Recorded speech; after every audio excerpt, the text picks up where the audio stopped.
Bismillahirrahmanirrahim. Assalamualaikum warahmatullahi wabarakatuh. Waalaikumsalam warahmatullahi wabarakatuh. Apa kabar semuanya, teman-teman? Gimana hari ini? Semoga selalu sehat, selalu bahagia, dan selalu dalam lindungan Allah Subhanahu wa Ta'ala. Selamat datang di IG Live Mindful Quran, sebuah program dari Madrasah Tuna yang dirancang untuk kita semua belajar memahami ayat-ayat Al-Quran dengan penuh mindful, penuh berkesadaran, lebih relevan dengan kehidupan kita sehari-hari. Hari ini kita akan ngobrolin tentang satu ayat dari surat Al-Baqarah, yaitu surat Al-Baqarah ayat 286. Ayat ini sangat powerful dan bisa jadi pengingat hati kita saat kita merasa banyak beban yang menimpa kita. Pernah nggak sih kadang-kadang kita itu ngerasa hidup ini tuh terlalu berat, ngerasa ujian datang bertubi-tubi, sampai kita itu mikir, ya Allah, kita itu bisa nggak sih ngejalanin ini? Kita itu sanggup nggak sih? Dan seringkali kita juga meragukan diri kita, meragukan kemampuan diri kita. Tapi tenang, Allah Subhanahu wa Ta'ala sudah kasih jaminan dalam ayat ini bahwa Dia tidak akan pernah membebani kita di luar batas kemampuan kita. Ini sangat menjadi penguat hati ya Ustadz ya. Malam hari ini kita akan tadabbur, merenungkan bersama dan cari cara bagaimana ayat ini bisa kita jadikan pegangan dalam kehidupan kita sehari-hari. Teman-teman, sebelum mulai ke pembahasan lebih dalam, kita sudah kedatangan narasumber kita. Beliau adalah Ustadz Muslihin, pengkaji dan pengajar tafsir Al-Quran yang sudah banyak berbagi tentang bagaimana memahami dan mengamalkan Al-Quran dalam kehidupan kita sehari-hari. Malam ini beliau akan membantu kita mengkontemplasikan surat Al-Baqarah ayat 286 dengan cara yang lebih mindful, lebih dekat dengan hati, dan tentunya lebih relate dengan kehidupan kita. Tanpa berlama-lama, mari kita sambut Ustadz Muslihin. Assalamualaikum Ustadz. Waalaikumsalam warahmatullahi wabarakatuh. Gimana kabarnya Ustadz? Alhamdulillah baik. Gimana Mbak Nopi? Ya. Kabarnya Alhamdulillah sehat? Saya juga baik, sehat. Di sana hujan nggak Ustadz? Ya, kebetulan hari ini nggak hujan ya. Hujannya lagi cerah ya, alhamdulillah. Iya, karena memang cuacanya lagi dingin. Iya. Ya, tapi alhamdulillah hari ini cerah. Iya, cerah. Alhamdulillah. Tuh. Sebelum kita mulai, yuk kita sama-sama siapkan hati dan pikiran kita untuk hening sejenak dan berdoa agar pertemuan kita ini penuh dengan berkah, ilmu yang kita dapat bisa masuk ke dalam relung hati, dan yang paling penting kita bisa sama-sama amalkan dalam kehidupan kita sehari-hari. Amin. Mari kita hening sejenak dan berdoa. Ala niyatin shalihah, al-Fatihah. Alhamdulillah. Iyyaka na'budu wa iyyaka nasta'in.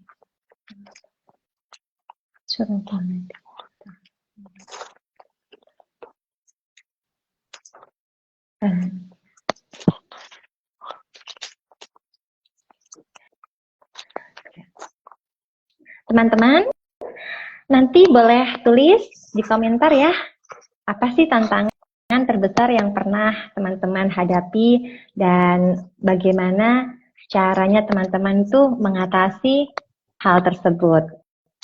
Nanti kita akan bahas di sesi tanya jawab. Nah, tanpa berlama-lama, mari kita simak penjelasan Ustadz Muslihin yang akan membagikan inspirasinya dan tadabbur bersama tentang surat Al-Baqarah ayat 286. Kepada Ustadz, saya persilahkan. Oke, terima kasih Mbak Nopi atas waktunya. Bismillahirrahmanirrahim.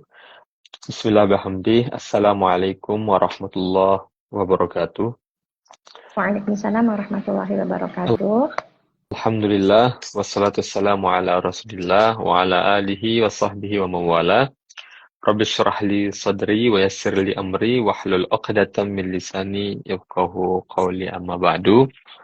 Alhamdulillah ya pada pertemuan ketiga ya. Ini sudah 3 kali pertemuan kita. Kita masih bisa, ya Allah masih memberikan kita kesempatan, yaitu berupa kesehatan dan keafiatan, keluangan waktu, ya modal utama kita ya, bisa berdiskusi pada malam hari ini, dan marilah kita bersyukur pada Allah Subhanahu wa Ta'ala atas segala nikmat yang Allah berikan ya kepada kita semuanya. Kemudian salawat dan salam tak lupa pula kita haturkan kepada junjungan alam Sayyidina Maulana Muhammad sallallahu alaihi wasallam, yang semoga kelak di akhirat kita semuanya bisa mendapatkan syafaat beliau. Amin ya rabbal alamin. Bella, sesuai dengan tema ya pada malam hari ini, Mbak Nopi kasih kita tema pada malam hari ini adalah kenapa? Apa? Kamu mampu kok ya? Atau apa ya? Lupa ya awalnya itu Mbak Nopi ya. Iya. Pokoknya kita itu secara potensi itu mampu ya Ustadz ya. ya, Tapi potensi terkadang kita kita itu nggak percaya diri ketika kita menghadapi Ya. sesuatu yang mungkin itu sangat-sangat ini ya berat gitu. Kadang-kadang kita itu nggak percaya diri. Ya. Kita kayak nggak sanggup untuk menjalaninya. Gimana itu? Ya.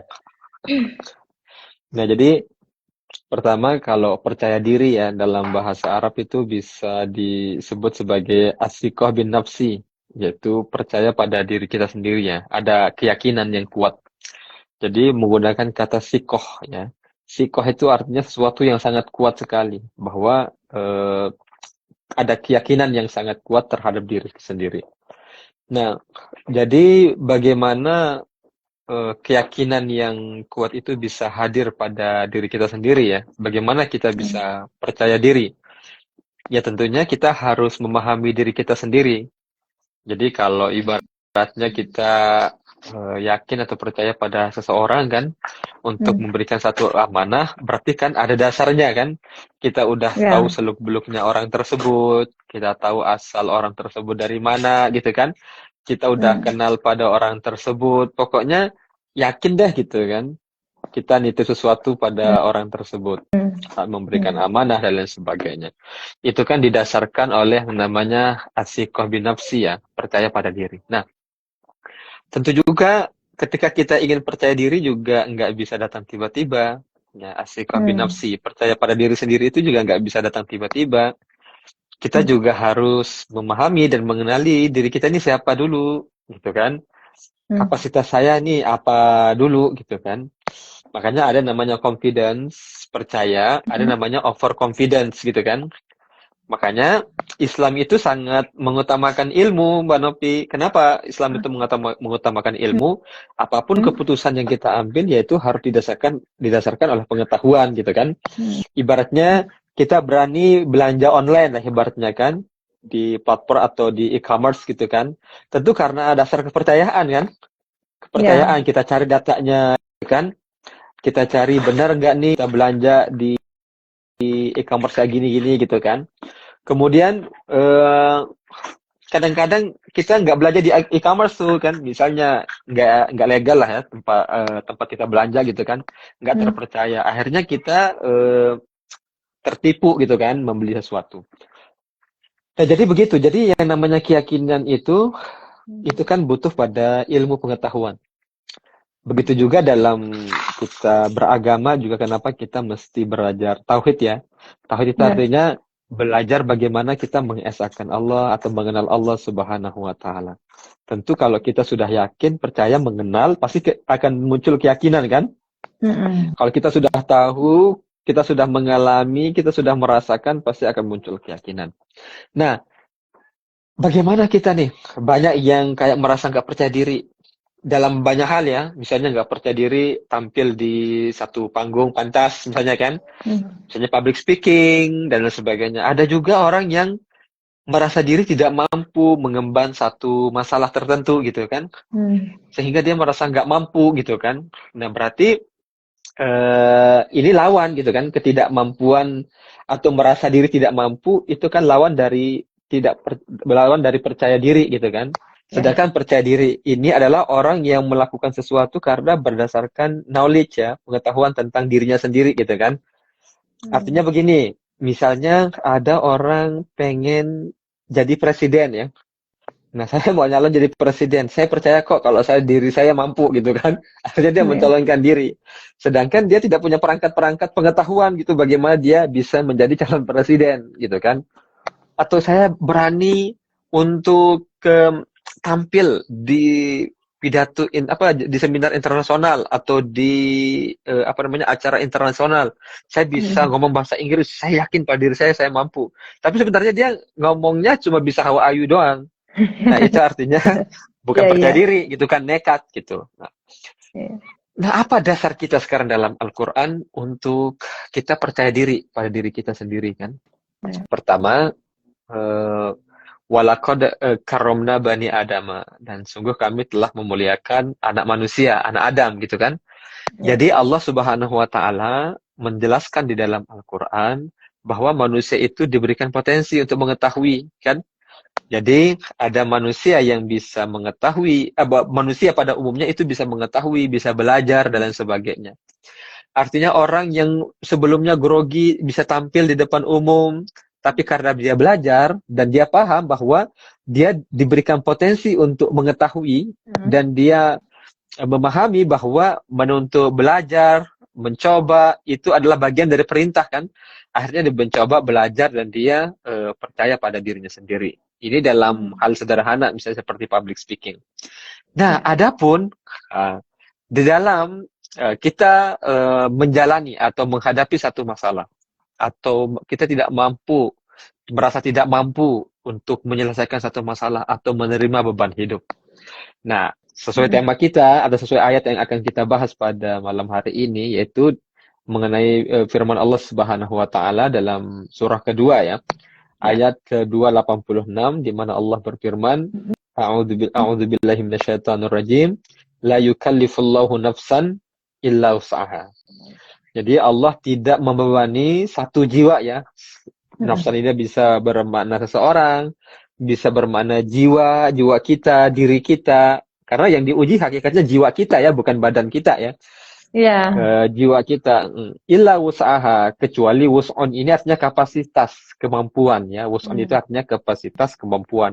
Kecuali berdasarkan kapasitasnya. Nah, cuma tetap yang namanya kapasitas itu kan kadar ukuran gitu kan. Jadi kalau dalam tafsir itu sendiri ya, ada seorang mufassir namanya Imam Mutawalli Syarawi mengatakan ya namanya ujian atau beban itu kan ada yang ringan, ada yang sedang, ada yang berat gitu kan. Nah, kadang kita merasakan ada ujian yang berat ya. Atau misalnya beginilah, kalau contoh fisiknya misalnya Mbak Nopi ya, kayak kita ngangkat batu lah ibaratnya kan. Kita tahu nggak batu itu berat? Berat kan, batu ini berat. Iya. Nah, ada batu ya dengan atau batu. Halo? Iya. Oke, ini gangguan lagi. Maaf.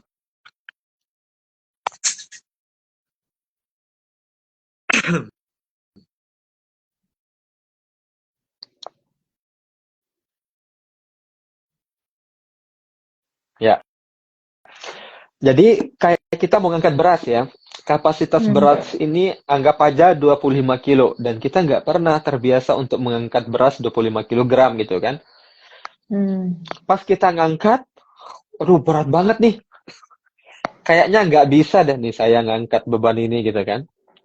Tapi sebenarnya ya itu berat tadi. Pas kita coba, pas kita minta bantuan orang minta tolong taruh di punggung saya dong. Ini beras 25 kilo atau 30 kilo ya gitu kan. Yang kita anggap berat karena kita nggak terbiasa memikul beban tersebut. Akhirnya kita angkat beban tersebut dan kita coba. Akhirnya kita sampai pada satu tujuan tadi kan. Sehingga beras tersebut bisa digunakan oleh orang yang membutuhkannya ya. Anggap aja Iya. tidak ada transportasi di situ kan dan sebagainya gitu kan. Akhirnya mungkin beban tersebut kita pikul sendiri karena kalau kita nyuruh orang nggak bisa bayar dan Hmm. sebagainya. Anggap aja itu analogi sederhananya. Nah, begitu pula dengan masalah, sebenarnya manusia itu mampu, gitu kan? Mampu. Nah, supaya manusia itu merasa mampu, tentu dia Hmm. kan tidak bisa bersandar di pundaknya sendiri ketika dia mendapatkan Hmm. beban yang berat tadi. Maka Hmm. dia minta kepada Allah untuk dibantu supaya dia bisa memikul beban tersebut. Makanya kan Nabi itu mengajarkan kita doa ya, doa pagi itu. Ya. Salah satu doa ya yang berbunyi Allahumma ya hayyu ya qayyum birahmatika astagitsu aslih li sya'ni kullah wala takilni ila nafsi tarfata aini. Jadi kita minta urusan hidup itu supaya kita jangan diserahkan kepada kita meskipun sekedip mata gitu. Hmm. Sekedip mata. Jadi sebenarnya ujian-ujian, masalah-masalah ya. Semua manusia Hmm. punya masalah ya, masing-masing ya. Nggak ada yang namanya yang nggak punya masalah atas dunia ini. Punya ujian semuanya dan yang paling berat itu ujiannya para nabi ya kan, orang-orang soleh ya kan, para syuhada dan manusia itu semua diuji karena dunia ini disebut dengan darul bala ya. Darul bala itu artinya Hmm. rumah ujian ya, rumah ujian gitu. Nah, kita memetik apa namanya hasil ujian kita tuh resultnya itu ya bisa kita lihat ciri-cirinya di dunia ya Hmm. dan juga nanti yang terutama nanti akan kita dapatkan di akhirat. Nah, jadi semua punya masalah ya, semua punya beban. Nah, cuma kenapa dia itu terasa berat kadang-kadang atau kenapa kita tidak mampu, merasa tidak mampu untuk menyelesaikan beban tersebut? Hmm. Karena kita dikungkung oleh akal dan pikiran kita. Hmm. Hmm.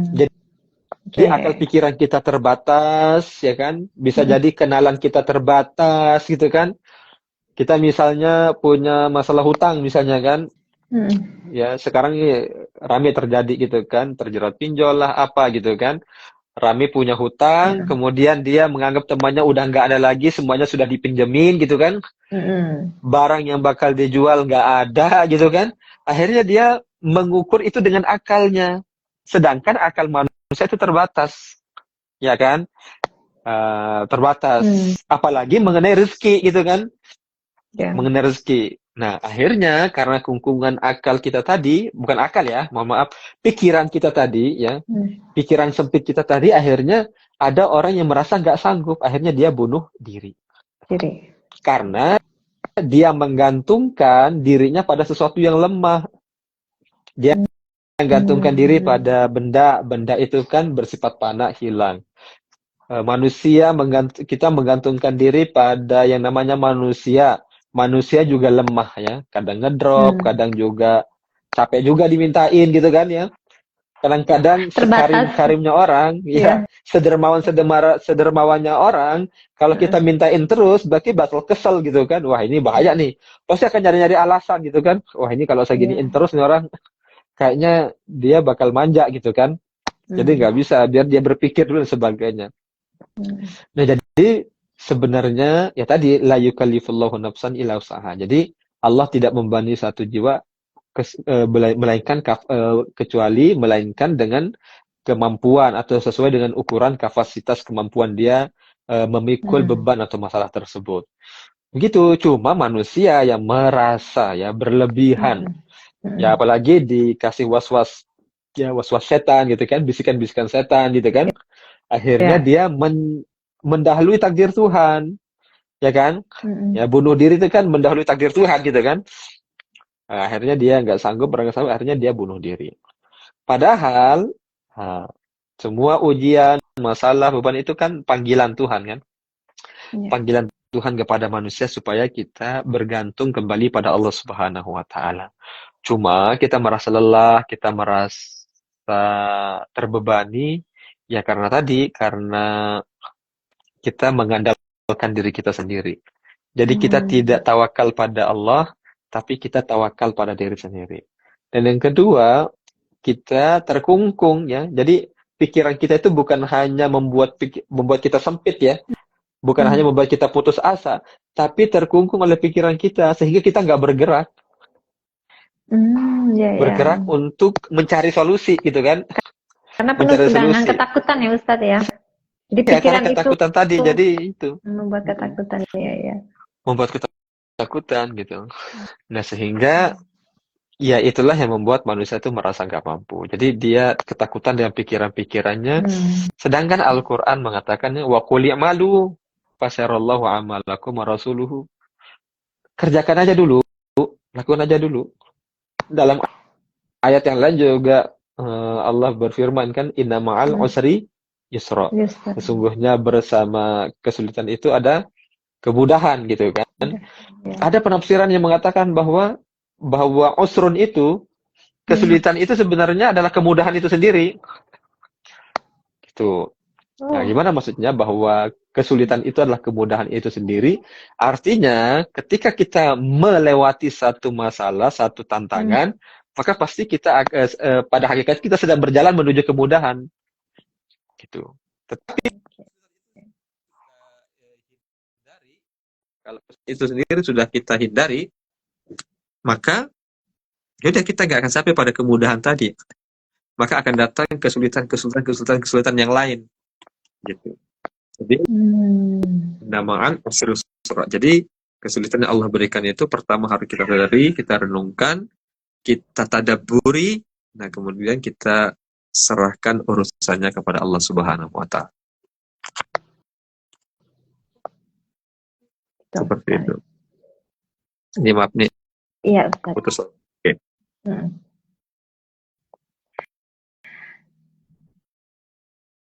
Ustaz nge-freeze ya? Halo? Oke. Maaf. Oke. Ya. Nah, jadi itu penafsiran yang saya dapatkan ya dari tadabbur atau mindful Al-Quran, kita dapatkan bahwa la yukallifullahu nafsan illa usaha. Jadi secara bahasa juga Mbak Nopia, ketika Allah berfirman la yukallifullahu nafsan illa usaha. Jadi Allah menjawab pertanyaan kita dan menjawab keluhan kita. Ya kan? Jadi kan kita selama ini kan dulu kan. Bahkan sebelum kita baca ayat ini pun kita udah bilang gitu. Ya kok beban saya berat banget, saya nggak mampu memikul beban ini. Saya nggak kuat. Tapi seolah-olah sudah, ya bukan seolah-olah ya, Allah udah tahu kalau kita bakal berkata bahwa kita nggak mampu melakukan itu. Jadi la yukallifullahu nafsan illa usaha. Laha makasabat wa 'alaiha maktasabat. Jadi banyak banget nih penafsirannya. Misalnya kayak begini. Ada orang kan nggak mampu puasa, sakit ya kan? Maka dia diperbolehkan untuk tidak berpuasa. Habis itu dia setelah bulan Ramadan dia nggak mampu untuk mengkodok puasanya gitu kan? Karena memang sakit terus. Akhirnya Allah kasih mudahan, ya udah kalau dia nggak mampu ya udah nggak apa-apa. Kalau dia punya keluarga ya udah pidyahin aja. Kalau dia nggak punya sebatang kara ya udah nggak apa-apa. Jadi ya kalau kamu nggak mampu puasa ya jangan puasa. Ya bukan nanti kodok ya, misalnya kayak sakit atau dalam perjalanan. Sama juga seperti sholat. Ya kalau nggak mampu berdiri ya udah duduk aja. Kalau nggak mampu duduk ya udah berbaring saja. Jadi kalau nggak ada air ya udah pakai debu aja gitu kan. Nah jadi bukan hanya dalam masalah kehidupan saja, tapi sebenarnya dalam masalah hukum dan sebagainya Allah itu tidak membebani kita, gitu kan? Tidak membebani kita untuk melakukan satu kebaikan. Artinya suatu kebaikan. Laha makasabat kan, maka pahalanya apa yang dia kerjakan, wa 'alaiha maktasabat, dan keburukan yang dia dapatkan terhadap dosa yang dia lakukan kan. Artinya begini, bahwa ketika seseorang itu, kita kan manusia begini Mbak Novia. Manusia itu kan yang membuat kita lelah dan tidak bahagia itu karena kita mencari kebahagiaan itu melalui respon orang ya, atau pendapat orang banyak gitu kan. Kita ingin mendapatkan kebahagiaan itu. Sedangkan itu kan suatu hal yang mustahil kita dapatkan ya. Jadi kayak ridhan nas goyah la tudrok ya, bahwa keridhaan manusia atau afirmasi ya bahasanya. Afirmasi manusia atau apa ya? Validasi ya. Ya, validasi. Ya, validasi manusia itu adalah tujuan yang tidak bisa kita capai gitu kan. Nah, dan selama ini kan kita berusaha ya untuk mencari validasi manusia gitu kan dengan sekuat tenaga gitu kan. Akhirnya kita nggak dapatkan kebahagiaan, kita nggak dapatkan kepuasan gitu kan. Ya. Karena yang namanya manusia, bagi manusia lain pasti ada kekurangannya yang dicarikan kalau nggak suka gitu kan atau benci gitu. Nah, sedangkan kalau kita misalnya mencari keridhaan Allah, Allah itu kan sederhana, sederhana ya memerintahkan kita ya, Mbak Novian. Misalnya kamu sedekah punya uang 5.000, kamu mampunya 1.000, ya udah kasih 1.000. Tapi kalau kamu misalnya 5.000 itu kamu belum makan, atau Anda belum makan, kamu belum makan, kemudian yang bakal kamu kasih itu dia sudah minta-minta kemana-mana gitu kan, ya udah kamu bakal diri sendiri aja. Jadi dalam sedekah pun kita nggak dipaksa. Kalau nggak ada mal yang harus dizakatkan, ya udah, berarti nggak wajib zakat. Kalau nggak mampu naik haji misalnya, ya udah, nggak wajib haji gitu kan. Jadi kalau misalnya kita nyari cita Tuhan, ya. Iya, kapasitasnya. Jadi kalau kita mencari cita Tuhan itu mudah gitu kan, mudah satu sisi. Tapi sebenarnya sulit. Ya gimana sih maksudnya? Mudah, kalau cari cita Tuhan sebenarnya mudah sih, sederhana sih, tapi sulit. Kenapa? Karena kita dibekali oleh hawa nafsu tadi. Nah, hawa nafsu itu kan secara samar ya. Samar sekali nafsu itu menggoda manusia, membawa manusia itu untuk hal yang buruk tadi gitu kan. Kayak misalnya beginilah, contoh kecilnya misalnya orang kan teman-temannya punya iPhone gitu ya. Kita sebut merek nih, nggak apa-apa lah ya. Punya HP branded lah ibaratnya kan, smartphone branded lah ibaratnya kan. Wah, misalnya smartphone-nya udah tingkat sekian gitu kan. Yang terbaru Samsung terbaru. Ibaratnya yang langsung terbaru ya, Samsung terbaru atau apapun itu kan. Nah, akhirnya dia harus melakukan itu kan. Nafsu itu kan akan melakukan itu kan, menyuruh dia melakukan itu kan. Padahal sebenarnya akalnya mengatakan nggak perlu. Jadi Allah bekali akal tuh untuk melakukan nafsu, nggak perlu, buat apa sih? Ya kan? Udah belum punya uang, sekarang kalau misalnya kredit gitu kan. Nanti kalau kredit nanti bayarnya gimana, pemasukan juga segitu-segitunya gitu kan. Jadi nggak akan pernah memberikan kepuasan. Gitu. Tapi itu rintangan banget dan nggak mudah memang melewati itu kan, apalagi di tengah zaman modern ini gitu. Jadi rintangannya besar. Tadi hawa nafsu itu lawan kita. Makanya hawa nafsu itu adalah ibarat tombak ya, yang menghujam kita. Ibarat pisau nih, ya pisau ya. Nah, pisau ini kalau kita nggak bisa letakkan atau tempatkan pada tempatnya atau posisinya, itu bisa membahayakan kita. Nafsu itu kan kita butuh ya untuk makan. Itu kan pakai nafsu kita makan kan, nafsu makan. Cuma kalau israf berlebihan, dia menjadi bahaya juga. Makanya dikontrol oleh hati dan pikiran kita. Nah, begitu juga yang namanya tadi ya, putus asa tadi ya. Ketika orang tidak percaya diri, ketika orang putus asa, kan di situ setan masuk. Oh, setan itu suka banget, senang banget sama orang yang putus asa gitu kan. Temannya banget lah gitu kan, barang-barang, sehingga orang terjerumus dalam kelemahan kelemahan, putusasaan yang mengantarkan pada tadi ya, bunuh diri dan lain sebagainya. Seperti itu. Jadi, nah di sini penting kita pahami. Sedangkan Allah selalu mengatakan bahwa la ta'asu ya, jangan putus asa min rahmatillah, dari rahmat Allah. Jangan putus asa dari rahmat Allah. Karena bahkan orang yang putus asa ini disejajarkan sama orang-orang kafir gitu kan. Faulaika humul kafir wa man ya'asa, barang siapa yang putus asa dari rahmat Allah, maka dia termasuk golongan orang kafir. Artinya tertutup, berarti dia tidak menyaksikan adanya Tuhan. Nah, jadi begini, ketika misalnya Allah mengatakan jangan putus asa, lalu ada orang berkata, saya udah doa kok, saya sudah melakukan usaha-usaha yang sudah ini ya, kayak udah mentok gitu, Ustaz. Udah usaha kok, udah mentok kok, udah kesana kemari. Emang yang diusahakan apa dulu? Yang diusahakan apa dulu? Kebutuhan tadi, kebutuhan hawa nafsu kita, keinginan hawa nafsu kita, atau apa gitu kan? Nah, tetapi kalau misalnya kita didasarkan bahwa keyakinan kita bahwa apapun yang terjadilah atau nggak apa-apa dah ini seperti ini, yang penting saya masih bisa, alhamdulillah keimanan saya masih tetap ada gitu kan, atau saya masih sehat gitu kan, saya bisa menjalani kehidupan sehari-hari begitu kan. Nah, karena begini, saya kasih selalu ilustrasi dari buku yang saya baca ya, Mbak Novia. Jadi sederhananya begini, ada sebuah cerita ya, seorang raja yang zalim dan tidak adil. Nah, jadi ada seorang raja yang zalim dan tidak adil, kemudian suatu hari dia sakit. Nah, kan? Suatu hari dia sakit, dan pada saat dia sakit itu dia dipanggilkan seorang tabib yang terkenal dan banyak mengobati orang sakit dan jadi sembuh gitu kan. Nah, ketika dia didatangkan untuk raja yang zalim dan tidak adil ini, maka dia bilang kalau dia mau sehat atau kalau dia mau sembuh, maka harus ada satu jenis ikan yang bisa menyembuhkan dia. Cuma ikan di saat ini itu nggak ada di musim ini. Nggak ada ikan ini untuk bisa menyembuhkan dia. Akhirnya Allah perintahkan malaikat untuk mengadakan ikan tersebut gitu kan. Tiba-tiba dicari di laut ada, malah banyak gitu kan. Akhirnya disembuhkanlah orang yang zalim dan orang yang tidak adil tadi itu kan. Pokoknya sepanjang hidupnya dia penuh dengan kezaliman lah raja ini.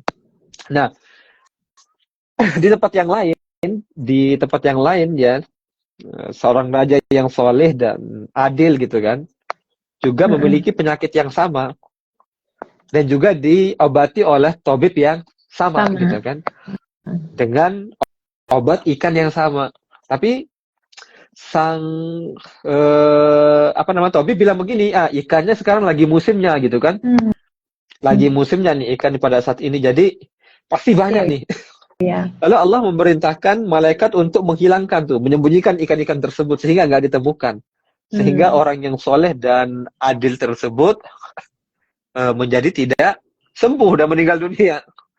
Nah, jangan manusia ya, ternyata malaikat juga mempertanyakan gitu. Kok tadi seorang raja yang zalim dan tidak adil ini kok dia disembuhkan gitu kan? Ya.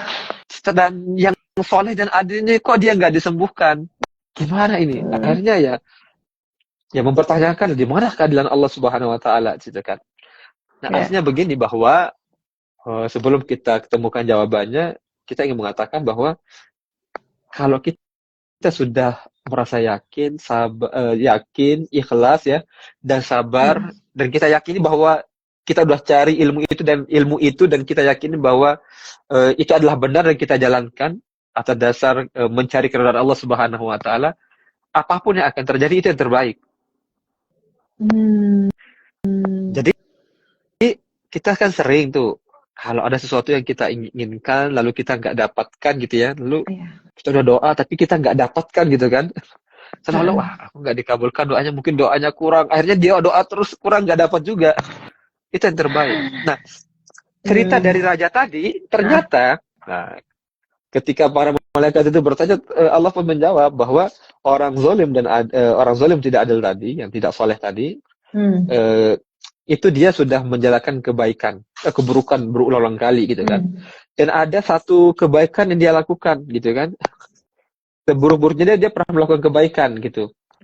Nah, aku balas kebaikannya di dunia, ya, aku balas kebaikan dunia ya sedikit itu ya, supaya nanti kelak di akhirat dia dapat siksa ya?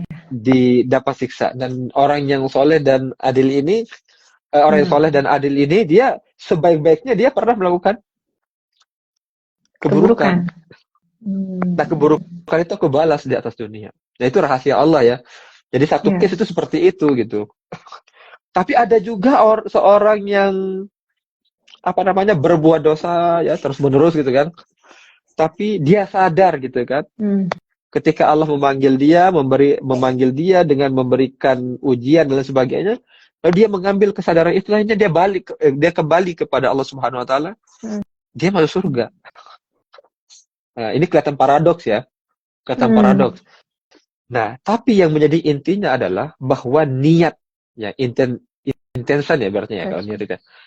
Iya, intention itu penting dalam kita melakukan kebaikan tadi. Nah, jadi ketika kita tadi berniat ya melakukan sesuatu amal kebaikan atau menyelesaikan masalah kita ya kita kan, kemudian kita benar-benar niat menyerahkannya kepada Allah Subhanahu wa taala dengan penuh keyakinan, maka pasti akan ada jalan keluarnya berdasarkan kebaikan yang Tuhan inginkan pada kita. Ya. Kan Tuhan yang tahu mana yang baik, mana yang buruk kan? Ya. Bahkan kita sendiri pun nggak tahu kan mana yang baik, mana yang buruk kan untuk diri kita kan? Benar nggak? Betul, Kayak betul, misalnya betul. Anda didiagnosa punya penyakit A, B, C atau A gitu kan? Habis itu Anda harus minum ini gitu kan? Kita, oh ini minumnya, ternyata minum itu ternyata makin parah kan? Jadi betapapun kita sendiri tuh nggak tahu secara hal yang zahir, apalagi hati yang bersifat sir tadi ya, kebutuhan kita nggak tahu. Makanya kalau salat duha itu kan kita minta pada Allah, ya Allah berikan kami, berikan aku apa-apa yang Engkau berikan kepada orang yang soleh. Karena kalau orang yang soleh itu mereka meminta kebaikan dari Allah, kebaikan dunia dan akhirat. Kalau kita kadang-kadang yang mendorong keinginan kita kan hawa nafsu tadi. Nah, tadi hawa nafsu, dunia, setan, itu yang bercampur aduk, menggoda-goda kita, sehingga kita merasa bahwa, oh nggak ada jalan keluar. Saya nggak mungkin bisa. Ya, manusia nggak akan mungkin bisa memang. Iya. Nah, jadi hijab. Jadi, ya tadi, sebab dan lain sebagainya itu kan menjadi hijab kita untuk meminta sama Allah. Jadi, meminta apapun silahkan. Ya, mau minta ini, berusaha, seterusnya dengan jalan kebaikan. Kalau itu yang terbaik, pasti Allah akan kasih. Tapi kalau misalnya secara materinya nggak dikasih, ya itu berarti belum yang terbaik. Jadi husnuzon aja sama Allah dan terus maksimalkan usaha gitu kan. Ikhtiarnya dimaksimalkan, ya, dengan bergerak dan lain sebagainya. Seperti itu Mbak Novi kira-kira. Iya. Ustadz, ini menarik sekali gitu ya, ayat 286 ini dari soal Baqarah, dan memang ini ayat yang terakhir ya. Tadi kan Ustadz singgung tentang keadilan Allah gitu kan, dan sebenarnya ayat ini itu kan menjawab kita nih yang kadangkala merasa tadi meragukan diri, melakukan kemampuan diri kayak gitu, dan kayak merasa aku nggak sanggup deh menerima masalah yang begitu berat misalnya gitu, dan Allah jawab langsung, la yukallifullahu nafsan illa wus'aha, bahwa Allah tidak membebani ya seseorang gitu kecuali dengan kesanggupannya, sesuai dengan kesanggupannya kayak gitu kan. Berarti kapasitas, kan kapasitasnya kayak gitu. Kalau kapasitas segini ya nggak mungkin Allah itu kasih yang segini kayak gitu kan. Karena itu akan nggak sesuai, nggak adil kayak gitu. Sebenarnya ayat ini kan Allah sangat sangat adil gitu. Bahkan di pernyataan selanjutnya itu kan laha makasabat wa 'alaiha maktasabat. Apa yang kamu lakukan ya itu yang akan kamu terima kayak gitu kan. Apa yang kamu dapatkan kayak gitu, mau kebaikan atau keburukan ya itu yang akan diterima. Ini kan sebenarnya Allah itu adil banget ya. Adil banget, apa yang kamu lakukan ya itu yang akan kamu terima. Gitu ya Ustaz? Iya, bukan bahkan lebih dari adil lah ya. Lebih dari adil ya. Adil, adil. Allah maka dengan keadilannya, dengan kasih sayangnya. Dengan kasih kita nggak dipaksa juga, kok. Betul. Udah kalau kamu nggak bisa, ya kalau kita nggak bisa, ya tadi kayak sholat, puasa, zakat gitu kan. Apapun itu ya udah sesuai kemampuanmu aja. Betul. Ya, tapi sebenarnya ya beginilah ya, gimana sih sang pencinta ya kepada yang dicintai, kan Allah cinta banget sama hambanya ya. Ya kita ini ciptaannya, ya Allah cinta banget sama hambanya gitu. Jadi kalau misalnya begini Mbak Novi, engkau kalau misalnya mau ke sini, misalnya anggap aja kayak, mohon maaf nih, misalnya orang yang tercinta Mbak Novi gitu kan ibaratnya. Ya udah kesini aja, atau minta tolong beliin nasi goreng gitu kan. Mbak Novi malam-malam pengen makan nasi goreng misalnya kan.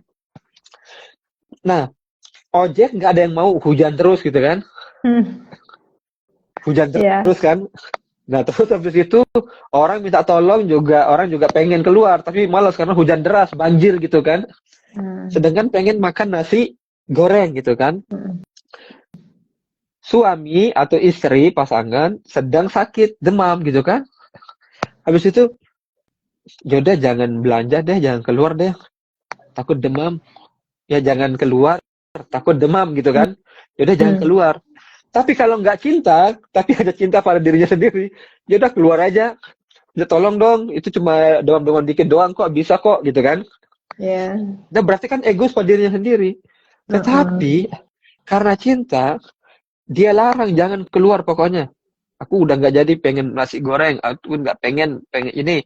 Udah bisa besok apa? Supaya kamu nggak sakit.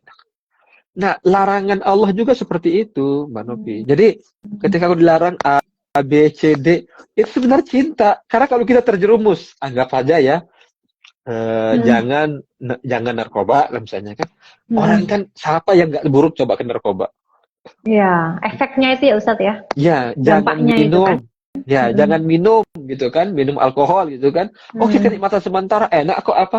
Tapi dampak buruknya banyak banget Ya, ya.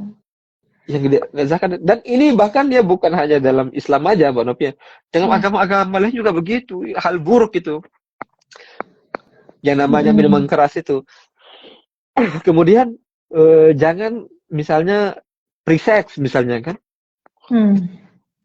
Jadi jadi ayat ini mohon maaf, ayat 8 ini ayat cinta. Semua ayat Tuhan itu ayat cinta.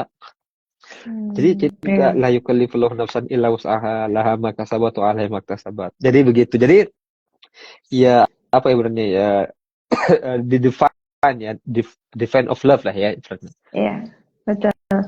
Bahkan, oke, Seperti itu. Ustadz. Nah, tadi sangat menarik sih kalau kita bahas tentang keadilan Allah gitu ya, yang memang didasarkan dengan kasih Mm-mm. sayangnya Allah gitu. Bahkan kalau Mm-mm. misalnya tadi kamu nggak mampu nih untuk sholat berdiri karena kamu lagi sakit, kamu bisa duduk kok gitu kan. Kalau nggak bisa lagi bisa terlantar Mm-mm. dan sebagainya. Itu kan berarti ada bentuk kasih sayangnya Allah yang dikasih kepada manusia gitu ya, Mm-mm. sesuai dengan Mm-mm. kesanggupannya itu. Nah, Ustadz, Mm-mm. eh, di pernyataan berikutnya itu kan dalam ayat ini Rabbana la tu'akhidna in nasina au akhtana. Ini kan macam kita itu berdoa ya kepada Allah untuk Mm-mm. apa namanya? Kita itu supaya jangan hukum Iya, kami gitu kan jika jika kami itu kalau lupa atau Pak. salah gitu kan. Kemudian Mm-mm. Rabbana wala tahmil alaina isran kama hamaltahu ala alladziina min qablina. Ini kan doa-doa yang dipanjatkan, yang kita panjatkan supaya kita itu tadi ketika kita lupa, kita salah itu kita bisa diampuni gitu ya. Jadi nggak kenai apa namanya hukum gitu ya. Mm-mm. Nah, Ustadz, ini saya ada satu pertanyaan gitu. Ketika ayat ini dikaitkan dengan kehidupan kita sehari-hari di realitas yang kita hadapi setiap hari gitu ya. Mm-mm. Ketika Allah bilang Allah tidak membebani seseorang di luar kemampuannya, kesanggupannya, Mm-mm. kapasitasnya gitu kan. Nah, seseorang akan mendapatkan apa yang dilakukan, mau baik maupun buruk. Nah, pertanyaannya adalah bagaimana sih kita itu bisa menjelaskan fenomena penderitaan yang tampaknya tidak sebanding dengan apa yang diusahakan. Seperti ini misalnya, ada anak-anak yang lahir di lingkungan penuh konflik atau kemiskinan ekstrim gitu ya, atau misalnya Mm-mm. mohon maaf anak-anak yang dia lahir ke dunia dengan keadaan yang mungkin punya kebutuhan khusus gitu ya. Nah, ini kan mereka itu tidak mengusahakan keburukan apapun atau misalnya dia belum melakukan apapun tapi dia sudah menerima kondisi seperti itu atau dampak seperti itu. Nah, itu gimana tuh Ustadz untuk menjelaskan ini? Ini pertanyaan filosofis banget nih, ya. Jadi, Karena itu memang ini Ustadz, apa ya? Itu sangat dekat dengan realitas kita sehari-hari gitu ya. Ketika mm, misalnya anak-anak yang kurang beruntung gitu, dia lahir di kondisi yang kurang beruntung tuh gimana dong? Katanya di sini Allah akan memberikan apa yang dia usahakan gitu. Tapi dia belum mengusahakan apapun, dia sudah mendapatkan dampaknya kayak gitu. Nah, itu gimana ya, tuh ya, Ustadz ya, menjelaskan ya. itu? Jadi, ya pertama kita rubah dulu mindset kita ya, Hmm. pandangan kita terhadap tadi gitu kan. Ya. Kalau manusia atau misalnya begini, kita kasih contoh sederhana aja deh ya. Hmm. Mbak Novi misalnya ada seorang penyanyi ya, Ya. namanya dia ikut di America's Got Talent ya. Ya Mbak Novi tahu lah Hmm. ya, Oh iya, iya. seorang yang sangat menginspirasi gitu kan. Nah Ya. bagi Mbak Novi ketika dia gitu, Mbak Novi kita kasihan ya gimana ya dia ya, gimana ya dia Hmm. ini nggak pernah minta untuk seperti itu, bahkan tapi kok dia tidak bisa mengusahakan sesuatu yang sudah terjadi pada dirinya gitu kan, dia nggak bisa memilih untuk bisa lihat ini itu apa dan sebagainya gitu kan. Hmm. Tetapi ketika seseorang itu memandangnya dengan pandangan yang berbeda, bahkan dia bilang apa, saya normal, Hmm. dia bilang bahwa dirinya normal, bahkan ada beberapa case orang yang melihatnya bahwa ini adalah anugerah dari Tuhan. Jadi bahkan orang yang dikasih kekurangan menurut sebagian orang gitu kan, Hmm. itu bagi orang yang mendapatkan kekurangan tadi menurut sebagian orang itulah kelebihan. Nah, jadi what view-nya Mbak Novi. Jadi Hmm. kita kan pengen lihat sesuatu kayak seragam, kita pengen sesuatu itu sesuai dengan keinginan kita, apa gitu kan, secara Hmm. zahirnya. Tetapi kalau Hmm. kita sudah bisa mengetahui rahasia Allah dan kita mendalami, kita merenungi gitu ya Mbak Novi ya, Hmm. ya semua orang itu bahkan orang yang normal pun kan bunuh diri. Hmm. Dalam lingkungan orang yang religius, orang yang kaya, orang yang serba apa aja ada gitu kan. Hmm. Nah, jadi manusia itu kan udah dikasih hati nurani, dikasih akal dan lain Hmm. sebagainya gitu kan. Ya. Nah, tadi kenapa itu terjadi? Karena kita mengukur diri kita.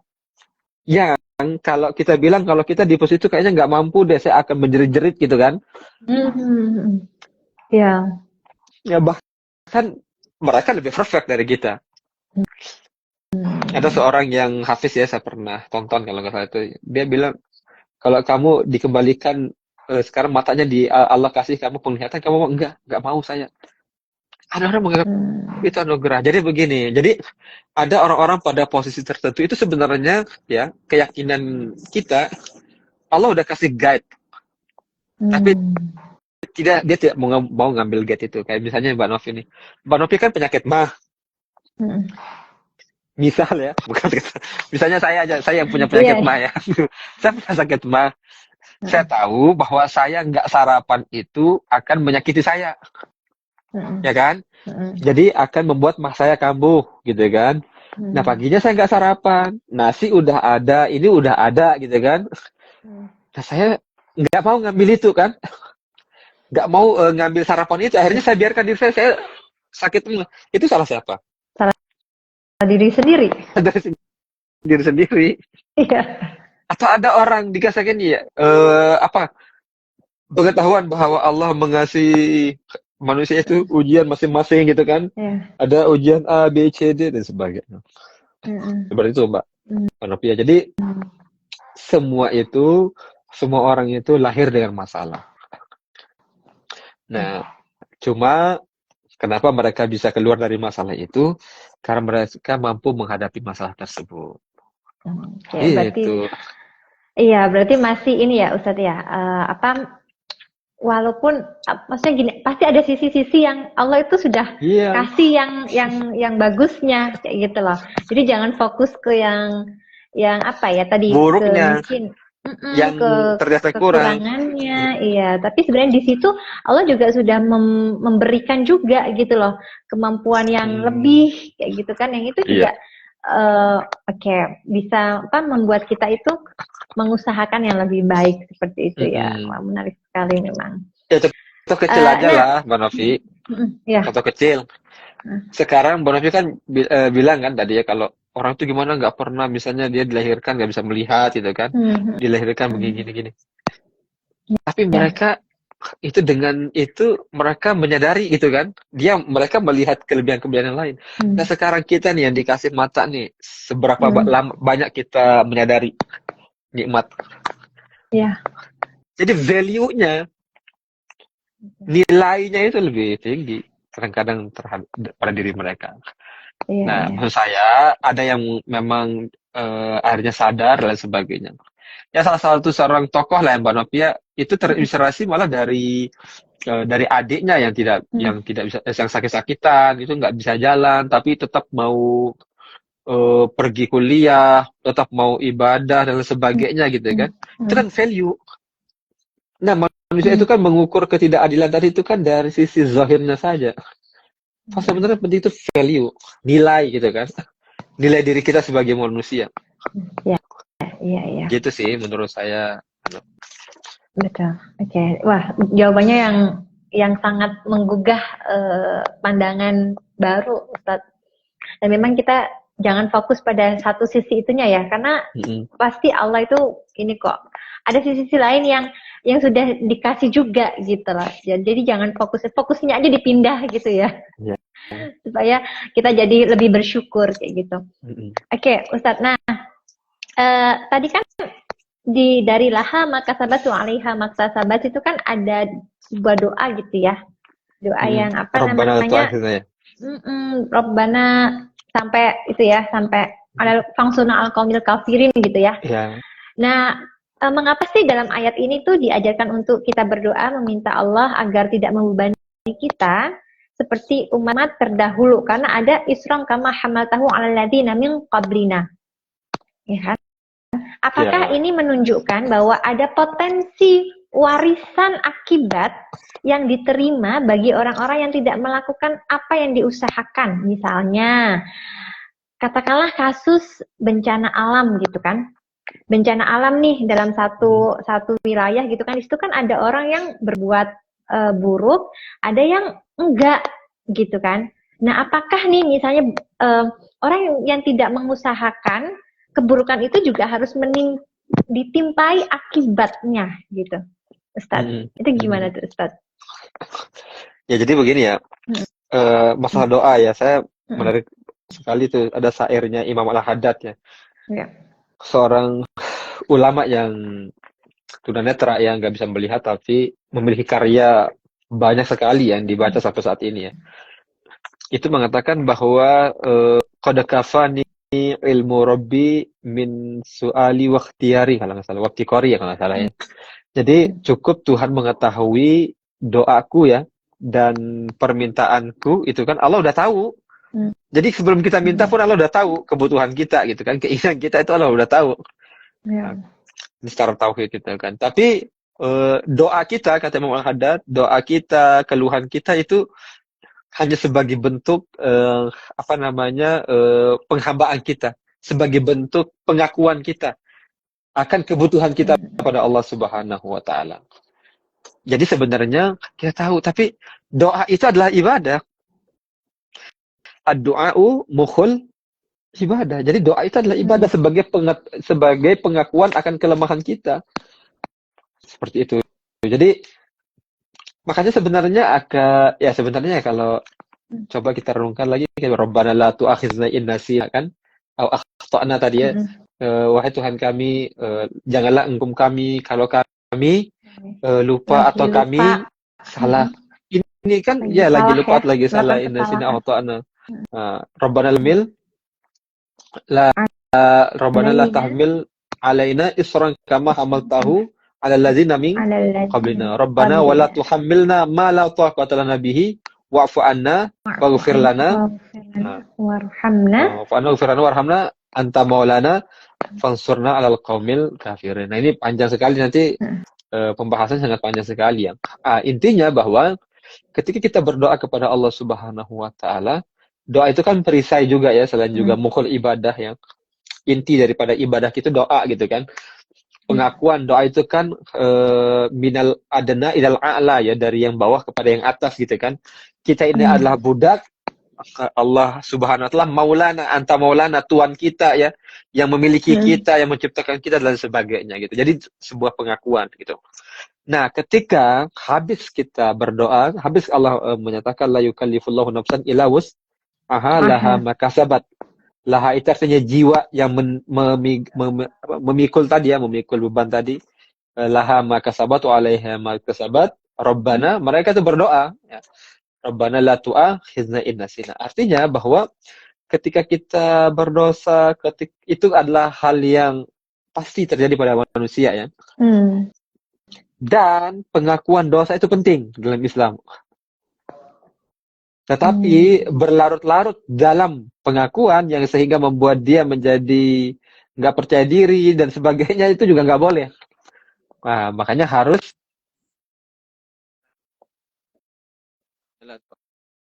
inna sina au akhtana.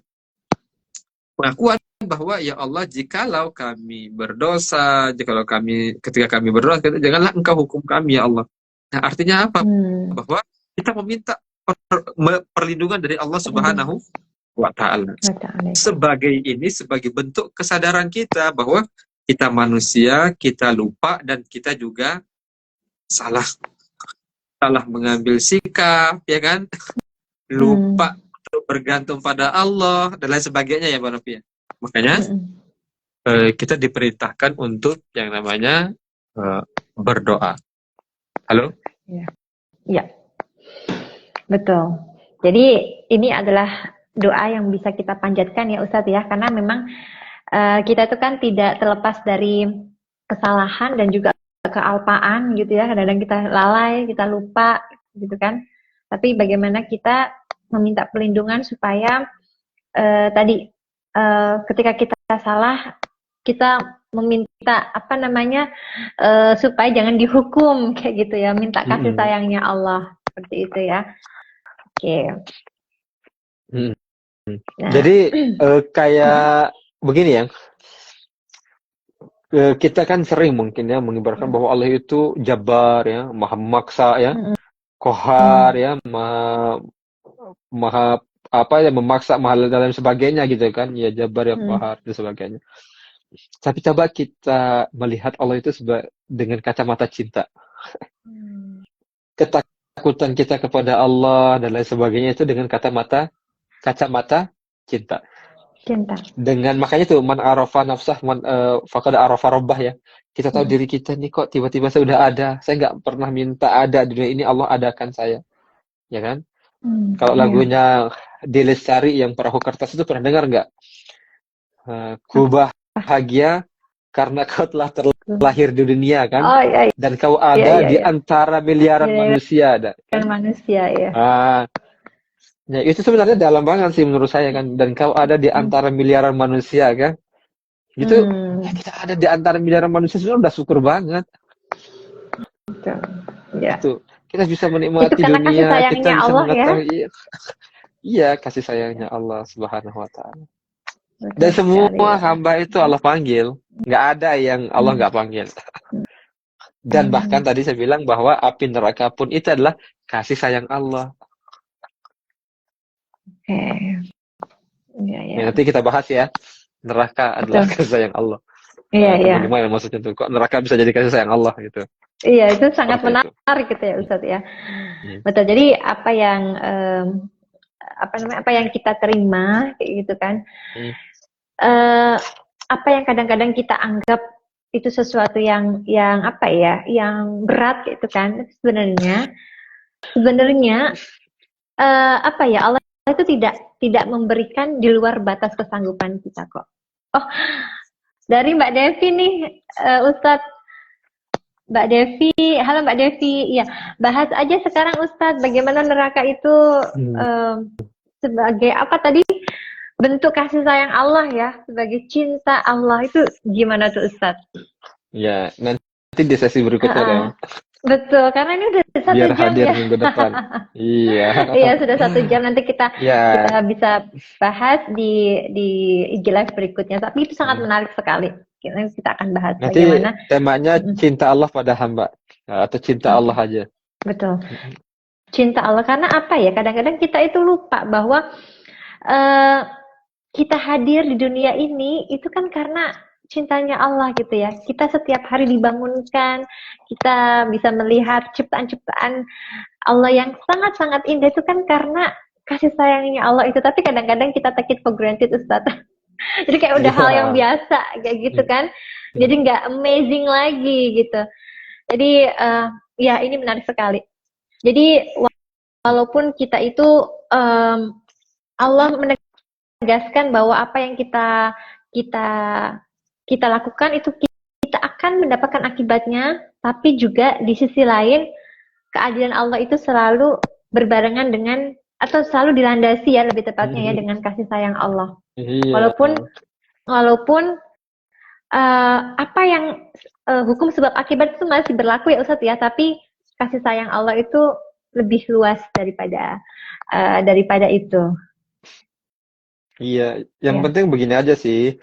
Jangan kita mencoba menilai orang dengan apa ya, kayak seolah kita mewakili pandangan Allah ya terhadap manusia lainnya gitu kan.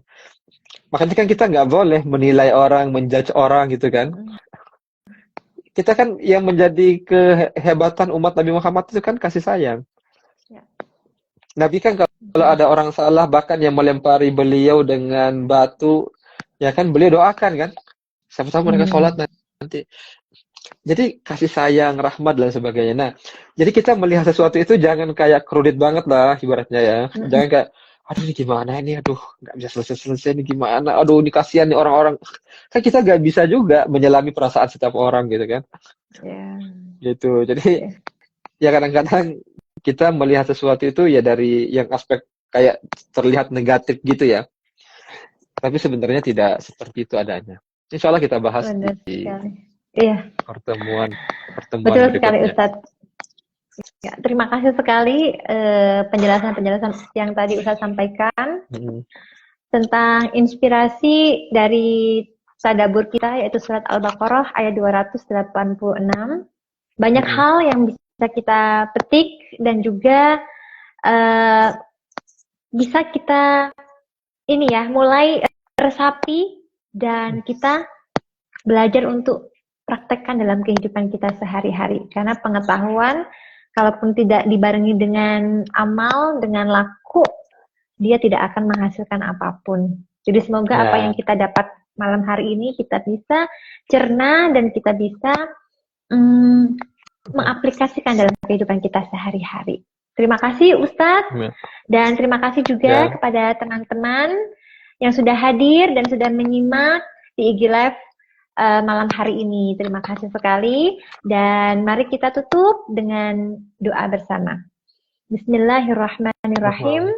Subhanakallahumma wa bihamdika asyhadu an la ilaha illa anta astaghfiruka wa atubu ilaik.